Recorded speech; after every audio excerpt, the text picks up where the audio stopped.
I built this deck wonky on purpose. Let me explain. When you build a deck, it's good for it to have a slight gradient. This is because if it's completely flat, the water will pool on the top. So today I'm working out how do I create the frame of my deck slightly wonky. But before I can get down to that, I do something in the middle of every single project, which is the mid-project tidy. I cannot move in this garden. There is stuff everywhere and I keep tripping. But the trouble is, tidying is boring. So I make it into a special event. That's why I give it a name. It's a day I look forward to. I have some chocolate, a cup of tea. So happy mid-project tidy day, everybody. I also cleaned out the shed because the more space I have in here, the more space I have to put things from the garden.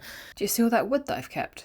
It's good wood, that. Oh, there we go, that's much better. Now I can function and get back to making my frame. Part of what made this tricky is that I have to screw in these two posts before I set these in the ground with postcrete, because they're so close to the wall, so I sort of have to guess what would be level and then put the post back in. But once I've worked out how to make it perfectly straight, I then have to slightly change the gradient by moving this beam further down by 0.5 centimeters so I get the slight slope. Just enough for the width of this deck. Who else has tools that look like this? Own up. I needed to sort out this warped beam. This is the kind of thing that can happen when you store pieces of wood on your stairs. They need to be stored on a flat surface so that they don't warp. Trickier than I expected, but I eventually got the screws in there and then I added the posts. Tomorrow I'll be adding the postcrete, so follow along for that, but if you just can't wait, there's a 30-minute long video of this project on YouTube.